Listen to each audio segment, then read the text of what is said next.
All financial support for this podcast comes from my patrons on patreon.com. If you'd like to join in with the patrons, please check out patreon.com/DarwinGross. That's DarwinGrosse. Now enjoy the podcast. Okay, today I have the pleasure of speaking to Greg LoPiccolo.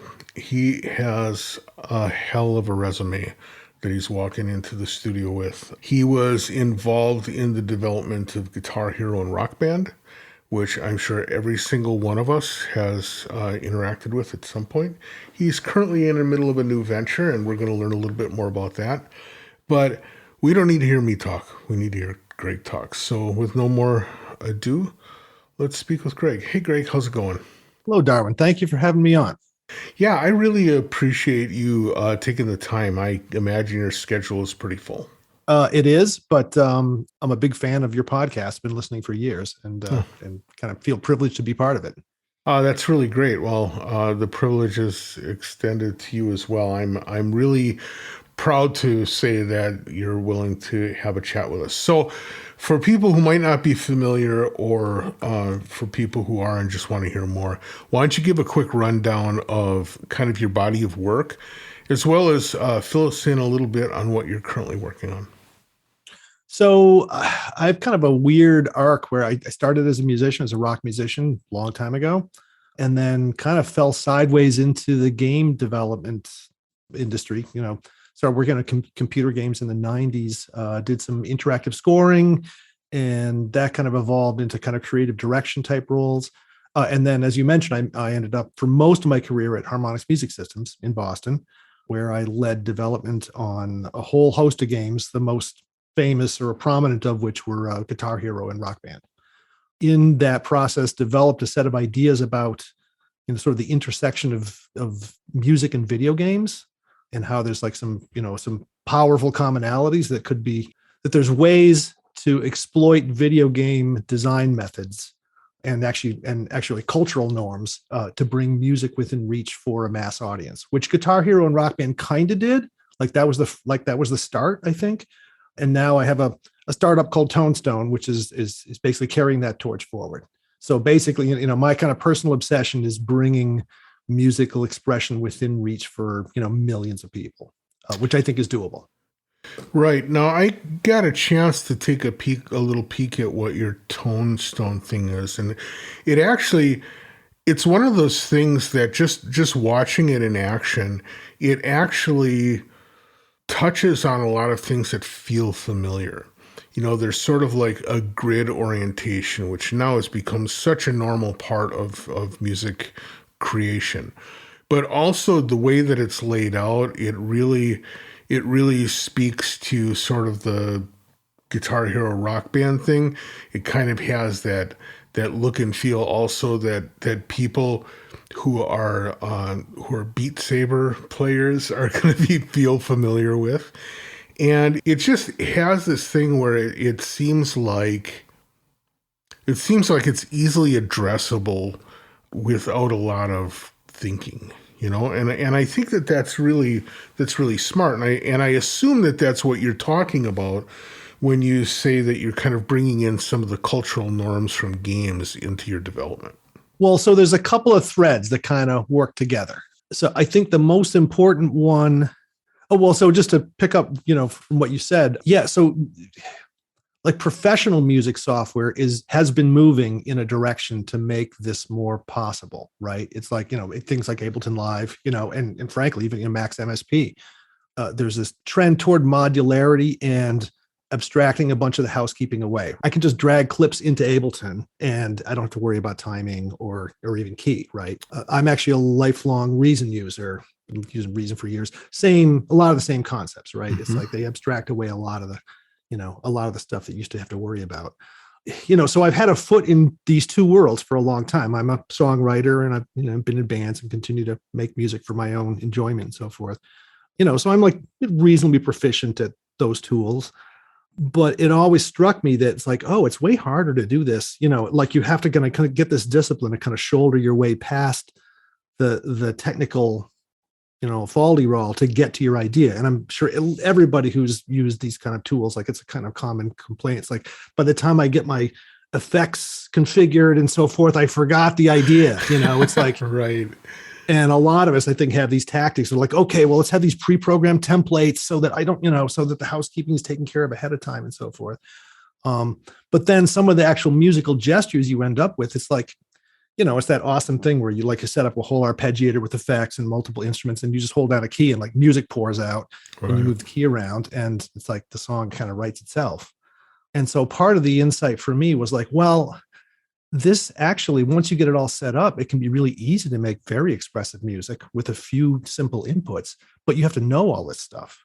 Like, well, what if we took, cleared all that way and all that stuff away and packaged it up and put it in front of non-expert users and just gave them the fun. And then over time, they can sort of unpack the nuance and detail and go as far as they want with it. And then that's smashed into this other kind of deep insight that I just got out of being in games for 30 years, which is games are awesome at this. A lot of the most popular games, they're not easy. They're like incredibly challenging, but they do this amazing job of starting you where you are, at this sort of low level of understanding and competency, giving you some confidence that you can master it. And then they just walk you up a skill curve over months and years. And so the idea was like, well, why can't we do that with music? Like, why can't we package up musical concepts in a way that they're very accessible and rewarding to interact with for new users, but craft the system so it can have a very high ceiling? Yeah, that's one of the things that I wanted to ask about, because quite frankly, there have been a number of attempts to make like highly accessible systems for music and music production. And the problem is that you end up hitting your head on the ceiling very quickly. I mean, I know over the years, I've always been fascinated by like whatever the new groovy fun thing is, because I'm like, hey, sometimes I want music to just be fun. I don't want it to be grunting it out every time I want to make a track, right? And I'll get things, and all of a sudden I'll find out like, oh my goodness, they're like, they're really locked in a tempo, or they always have a drum track that's banging away, or there's always something that ends up tripping me up and making it, while it's an easy experience, also an ultimately frustrating one.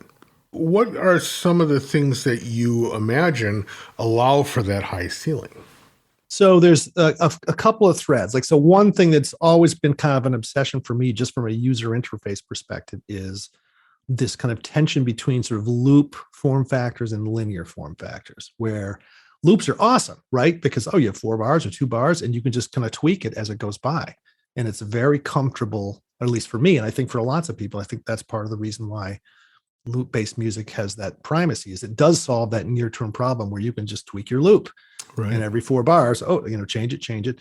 And then, but for a lot of the software and hardware, that I've encountered, like, you're sort of in this prison. Like, it's really hard to bust out of the loop and string the loops together into a linear form without losing track of it, or having to hold a lot of state in your head, or it's, you can only see one at a time kind of thing. And so one of the innovations of Tonestone, which I'm actually really proud of, I think works great, is you can be in this 3D track, have it march along linearly, and just bang, hit return, and boom, you're in a 4-bar loop, tweak it, bang, you're back to the linear form. And you can so that you can move around in a linear form very effortlessly, and just like punch in on the place you want to work on and punch back out. And you can like save them off as blocks and then reinsert the blocks in other places and so forth. But it's so that's one thing that's got a lot of attention, because that's always something I was frustrated by. Right. Sure. And then another one is just a thing that games do really well is, one of the, I'd say, creative challenges of a full-on pro, DAW is that you have so many options that it's paralyzing, right? You have like 100 effects, and you have 50,000, samples or clips and so forth. And so one of the things that games, and there's a whole genre of games that's like basically card based, right? So there's things like Magic the Gathering, which is not even a computer game, right? It's just a card game. But there's like Hearthstone and Gwent and all these other like very refined, crafted, very entertaining experiences where part of the design is that they constrain what you go into a session with, right? So you craft your deck ahead of time. It's like, well, it's going to be this balance between offense and defense, or whatever, whatever the game mechanics are. And then when you're in the session, you're not thinking about, like, you have what you have, which is also kind of like being in a band and, writing a pop song. It's like, well, I got 3 minutes and I've got a guitar, bass, and drums, and that's what I have. I'm not worried about the string session necessarily. Like, these are my tools. And imposing that constraint, particularly on new users, is super valuable. So that's a concept that Tonestone brings to the table. Is you have a deck, so it has, I don't know, I think it's 64 clips. So a bunch of them are just audio loops. So we have like 12 drum loops and 12 bass parts and 24 instrument and 12 vocals. But then that concept also extends to DSP effects and harmonic progressions and mix moves, where it's like you have not only the core stuff, but all the modifiers that you can use to basically assemble a song, and you can layer them, so I can drop, I can put down a bass and 2 synths and then drop a harmonic progression on top of that, and then save that as a chunk and reuse it and so forth. But just this idea that you can come into a session with that, basically deciding what's going to be in the session is a different creative process than being in the session. Like, I'm not worried about it. It's like, this is what I have. Let's do I'm doing my best to make music that I like with this constrained tool set. Wow. Okay. I have like a billion things to ask about that, but before we get into it, one of the things that's kind of a commonality in my podcast is I like hearing from people about what their actual background is, how they got to be both the musician that they are, as well as the technologist that they are. And in your case, you kind of already gave us a hint, but I'd like know a little bit more about what were the things that influenced you both to become and keep working as a musician, but also that really made game development interesting to you, given that you were coming at it from a musician's mind. If you could fill me in on that. Sure. So it's kind of it's a very unique and odd story. I was sort of an indifferent musician as a teenager, whatever. I played trombone in the band. I wasn't very good. I wasn't very motivated. Got to college, was a German major, and but I was at Wesleyan University in Connecticut, and they had an electronic music lab, and I took an elective and was immediately transfixed. This was 1983, and they had a couple of ARP 2500s gathering dust, and they had an Apple IIe and 8 channels of D to A hooked up with this, and so you could basically write programs in I think it was Forth that we used. It was like this Wow. obscure programming language, and you could send voltages through the DACs to the 2500, and you could make music. You could write these little programs, and you could make music. And from an ideological perspective, like, they had taken all the keyboards out of the studio. It's like, no, they weren't about tonal music. And that's all I cared about, right? I was into writing pop songs. So I had to laboriously tune up all the oscillators to be, to actually be a normal pitch and key values. And that's what I wrote just sort of like electronic prog rock on this system. But it was this epiphany. It was like, oh, you don't have to know how to play. You can tell the machine. You can instruct the machine, and the machine will help you. And that was a big deal for me. So anyway, I did, that was my start. And then I just kind of moved to Boston, and what was happening in Boston at that point was bands. It was indie rock bands through the 80s. So I bought a bass and learned how to play bass and started a band, and did that for about 10 years. I was in a band called Tribe, which was a, prominent Boston band in, late 80s, early 90s. And because of that, some people at a game development studio called Looking Glass Technologies, some of them were, fans of the band, and I met them, and they were starting development on a game called System Shock, which is sort of this seminal, it's one of the first 3D, first person games. And they asked me if I would be willing to write music. And I was, making very little money with the band. It was a paycheck. So I was like, sure, and I had a Mac, and I learned it. So the way that it was done at that point, this was early 90s. So PCs had a Sound Blaster card, and it had some 2-op FM synthesis done on a little Yamaha chip that was on the Sound Blaster card. So I learned, how to program this, simple FM. And I wrote these little scores, on that chip. And I had the actually great fortune to fall in with a company at Looking Glass that was just some really smart people doing really interesting work. And so I worked with them on building an interactive scoring system, which was one of the kind of the first, I think, hardcore attempts to do that well. So we had this interactive scoring system that would track sort of the peril state of the player as he moved through the environments. And so we would have like sort of parallel composed like three different levels of, it was like, I think, walking around, peril, and combat. And then at 4-bar boundaries, it would transition between these different layers. Mm-hmm. And so we did that for the Sound Blaster. And then we did a Roland Sound Canvas General MIDI version. It was pretty successful. And so anyway, so that was my start in the games business, but it was really, I wasn't a gamer, it was basically a kind of a fluke. Yeah. It was an opportunity for employment, and then when I got into it, I was like, wow, this is really interesting. These people are doing like really interesting things. And, just in terms of, it was my first exposure to like virtual environments and just the whole kind of landscape of player agency and how you could craft, these deep worlds with emergent behaviors and have people kind of enter them and find their own way. So I did that for, 5 years or so.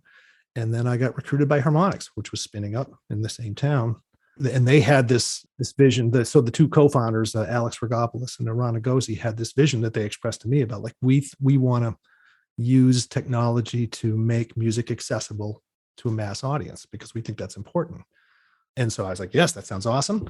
And so we got to work on that. And we did some games called Frequency and Amplitude on the PlayStation 2, which were very proud of them. They didn't sell, but they got us on the map enough to kind of survive long enough to get to Guitar Hero, which then was the first time where we sort of cracked the code and came up with something that was actually accessible to a mass audience. So that's kind of my weird story. It's really interesting. So you were involved with Harmonix and you did these many things. What has got you staying in the game? I mean, in a way, it would probably. I'm curious with people who have a long career, which that has kind of a look to it.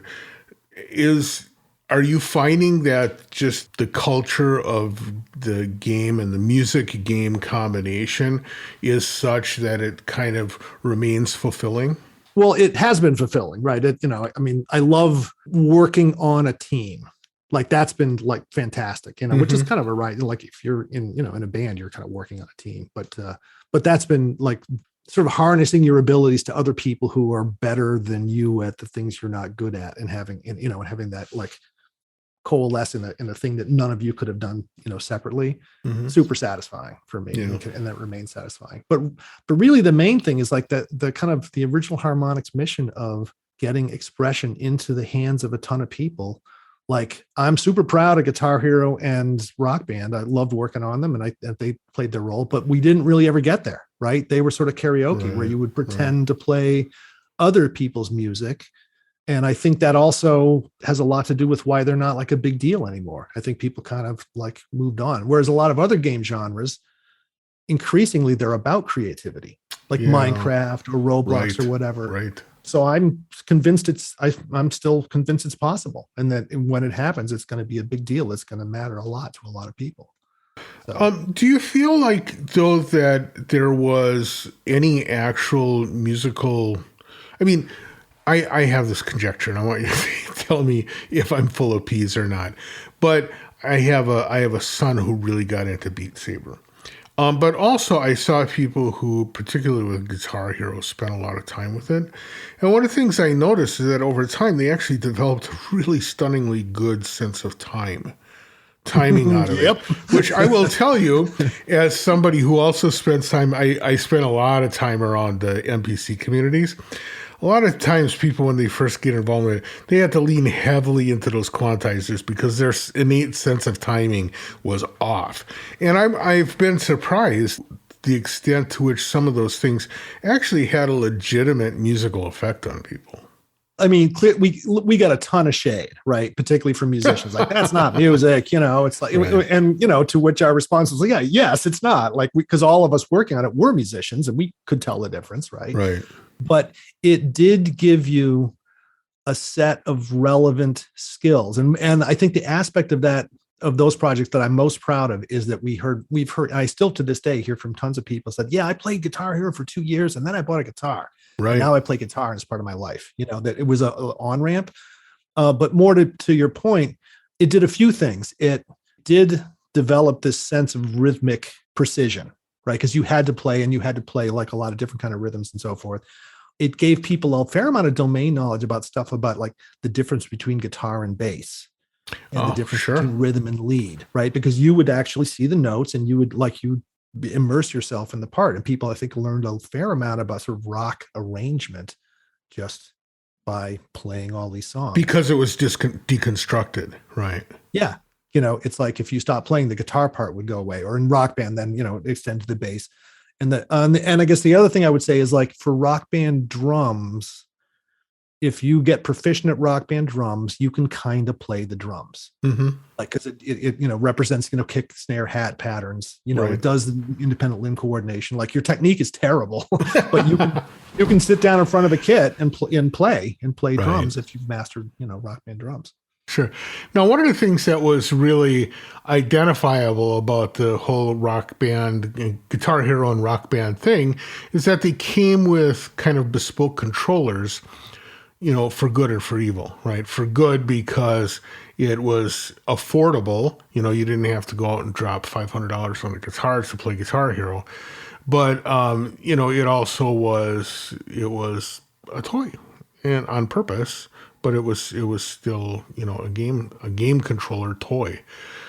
But that was really vital to making that work. It wouldn't have worked. And in fact, I know of somebody who was involved in a process where they tried doing something that was very Guitar Hero-like, but they used a standard guitar as the input, and it was like impossible for them.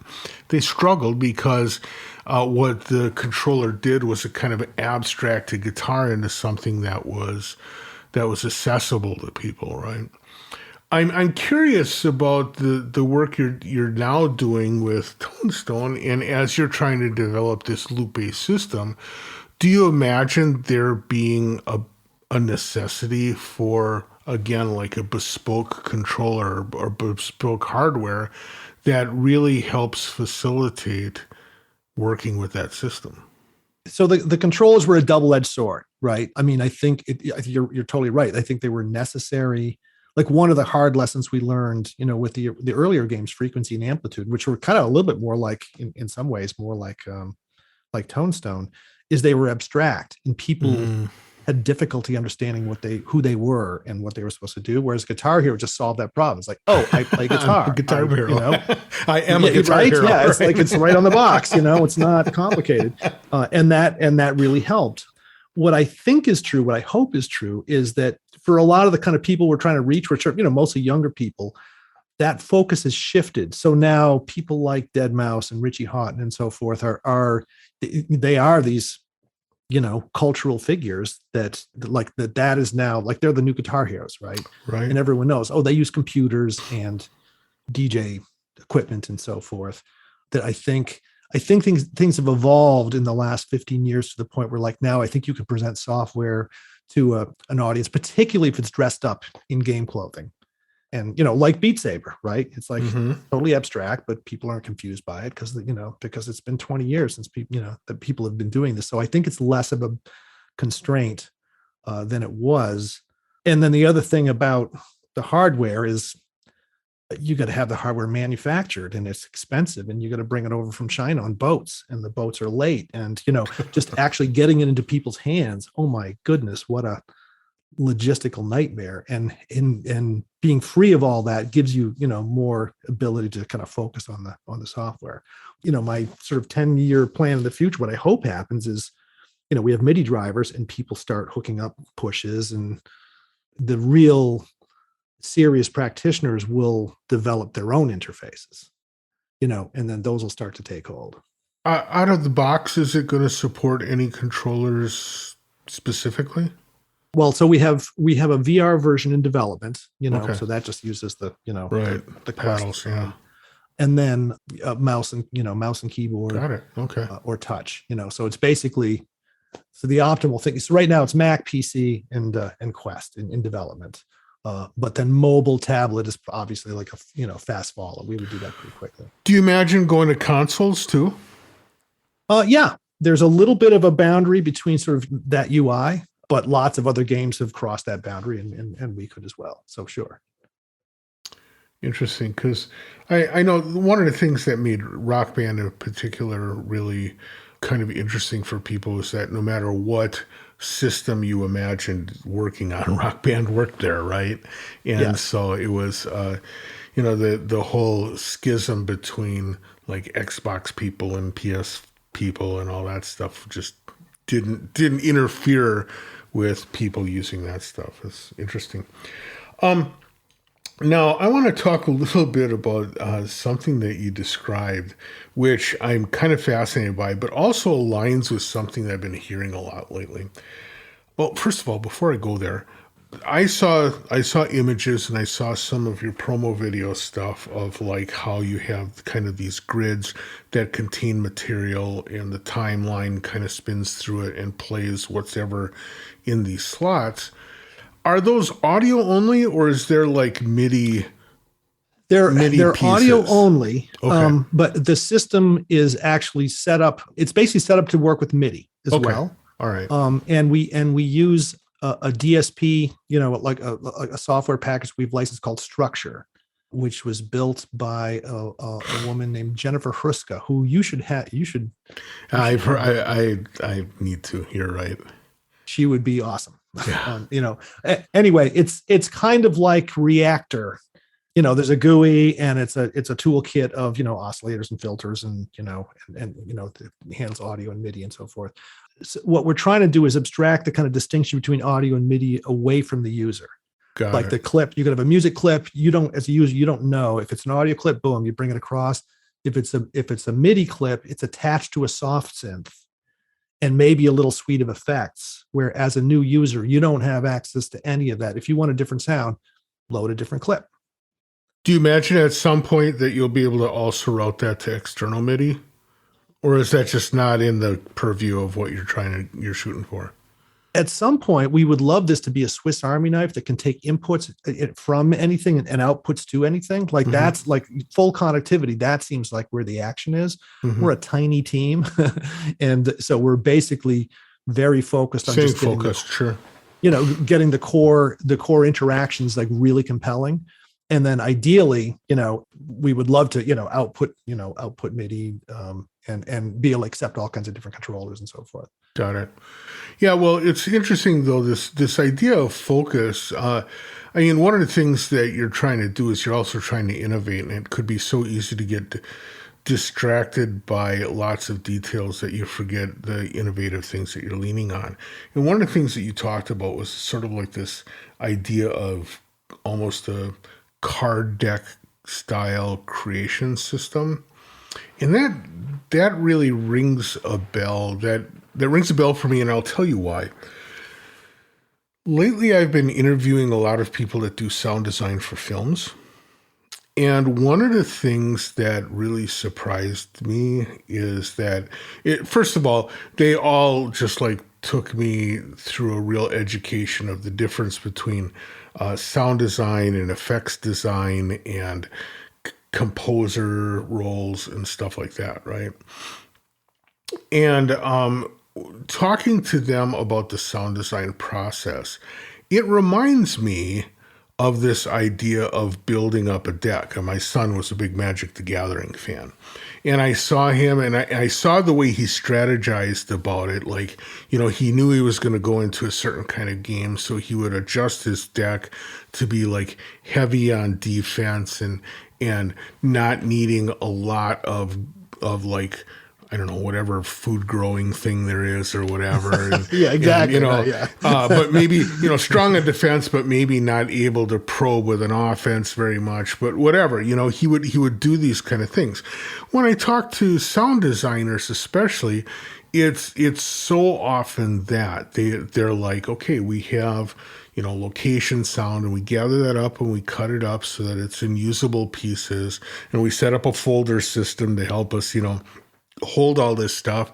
But then, we also build up these things that are background sounds that maybe weren't there, or maybe background sounds that weren't captured well, so we have to recreate a whole background, so we need all the pieces for that. And then it's sort of this process of like pulling together little bits and pieces out of this collection that they've created, that's all oriented towards getting the job done of supporting this film. But it's built on the things that were provided, but also things that they intuited they would need, and things that they saw that was missing. And it's really fascinating. And it's sort of that collectibles kind of orientation really rang a bell for me then when you started talking about this deck-like selection thing. And so, first of all, congratulations on sort of like identifying or zeroing in on that as sort of a process tweak. I like the idea of that a lot. But I'm wondering, to what extent then is this something that users are going to be able to collate and create themselves? I mean, I get that for beginners, there's going to be a lot of preset stuff. How difficult is it going to be for people to build up their own collections, their own card decks of stuff that they capture with a handheld recorder, or they rip off of YouTube videos or whatever? How hard is that going to be for people to do? So the goal is for that to be quite easy. And right now, so we have a recorder. You can just hook up your external mic or your laptop mic, and you can you can sing or play into ToneStone and make your own clips and use those in the songs that you create. We've done an enormous amount of thinking and planning about how to handle rights and licensing, because in the past, and this is one of the things that was like kind of a challenge for the harmonics games. Like, one of the things that made those difficult to turn those into kind of creative platforms is they were, it was all like major artist licenses, and you can't, and those artists are not interested in giving you access to their material. Well, or to remix it, right? You can't, like, even if you buy the license, as opposed to you get something on Splice. Well, the whole point is that you're supposed to, you're remixing. Yeah. So what we envision is a scenario where, and this also very much is relevant to this like emerging world of music NFTs and Web3 and so forth, which are now giving us the ability, hopefully, to track the provenance and the rights of any specific module of music, such that that ownership can be retained or whatever. Just the fact that it's got a little smart contract attached to it that knows who owns it, and or fractional ownership or whatever. But I guess to cut to the chase, what we envision is a system where different content with different rights profiles can coexist. So you can have a library and you could filter for like Creative Commons or conventional license stuff that you bought in the ToneStone marketplace, or NFTs. And then as you share with other people, like that, it would automatically filters like, oh, you're not allowed to share that because, or, oh, this is all Creative Commons. You can do whatever you want with it and so forth. But like the first problem to solve is the rights problem, so that people, particularly new users who aren't, who don't, they're not ASCAP members or don't have a music attorney at their disposal, can just navigate the system and use it, and basically, you use different kinds of content and be able to do what they want with them, whether it's like, push a soundtrack to Roblox, or write a pop song and push it to their SoundCloud account, or mint an NFT. That all those things should be possible on the same platform. Got it. You actually took that in a place I wasn't even thinking about, mainly because, this is maybe the myopic view of someone who just like squirts out their own stuff, as I don't even often think about all of the rights issues involved in most modern music creation. But yeah, I can see where that's an enormous issue, especially since after you pull together a card-like collection, you may have a broad variety of licensing issues to deal with if you wanted to release a piece. Yes, and right now it's simple because everything in Tonestone is, it is stuff that we own, Right, either right. as that we buyouts from artists that we negotiated with, or stuff we just created in house, and so you can do whatever you want with it. To answer your question more directly, yes, that's absolutely the plan. Is like, Hmm. I load a deck, I sing some vocals, I print those, I post it to Discord, somebody else pulls it down and remixes it, so forth.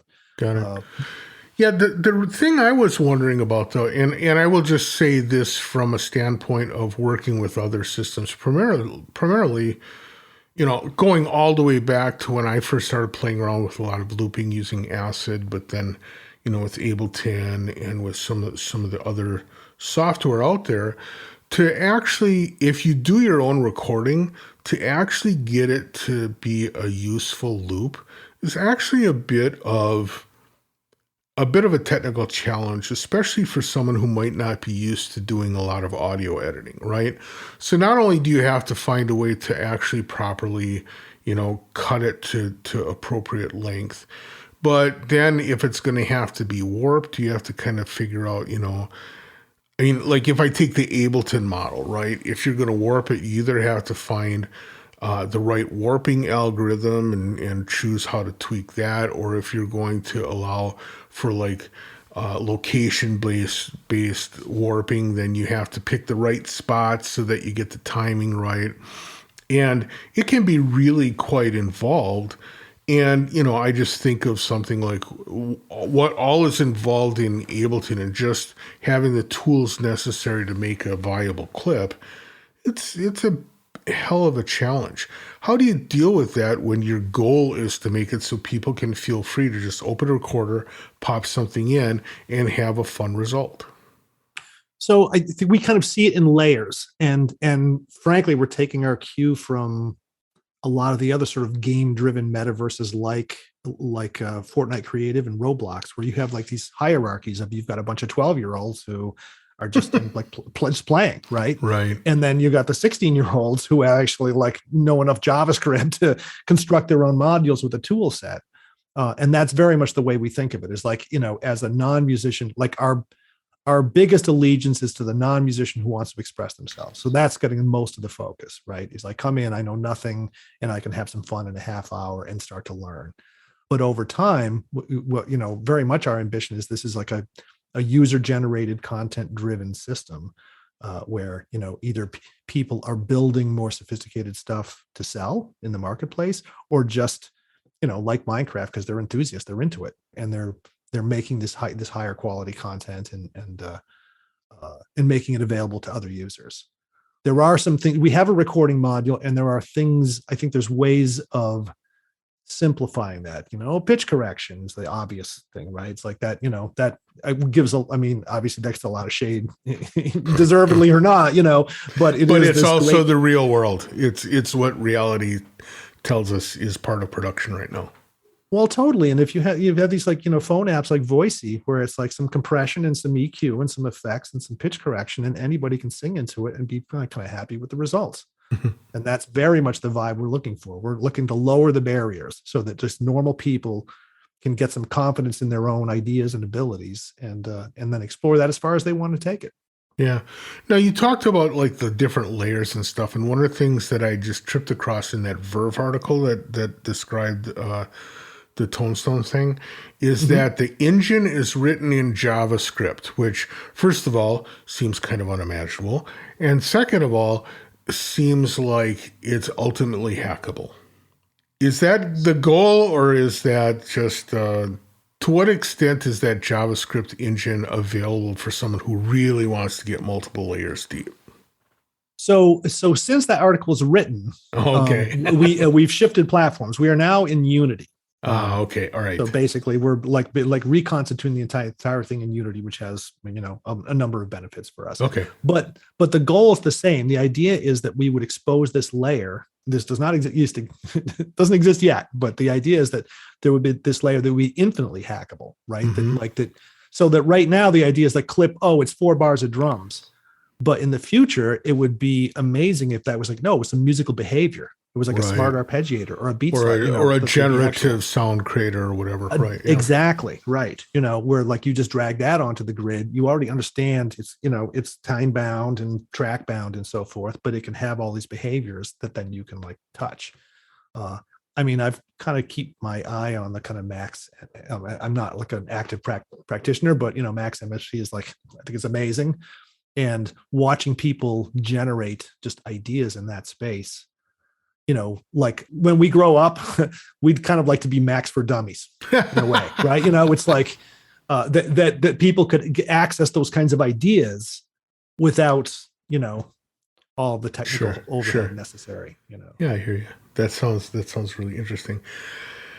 Well, unfortunately, our time is up. But before we go, for people who are interested in learning more about this system, what's kind of where would you like them to look?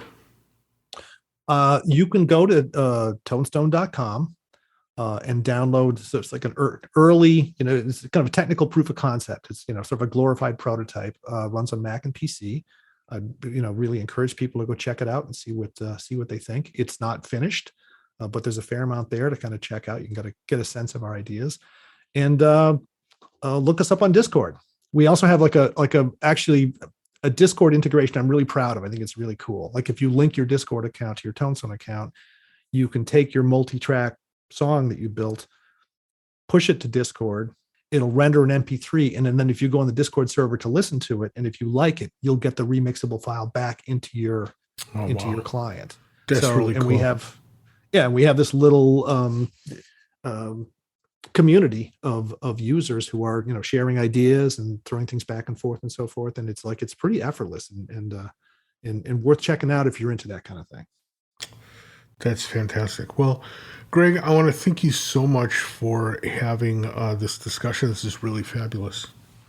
I appreciate your taking the time, Darwin. And as I said before, I'm a fan of the podcast. I've learned a lot from it, and really happy to be a part of it. Right on. Okay, with that, we'll say goodbye. Bye now. Good luck.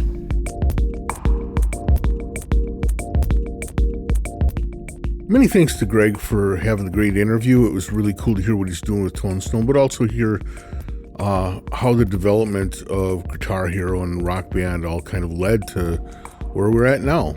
I want to thank him for kind of opening doors to that. I want to thank you all for listening, and if you have any questions, comments, or concerns, drop me a line, ddg@cycling74.com or darwin.gross@gmail.com. That'll get to me.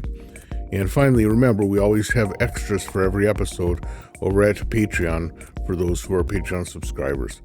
That address is patreon.com/DarwinGross. DarwinGrosse. Thanks a lot for listening, and we will catch you next time around. Bye.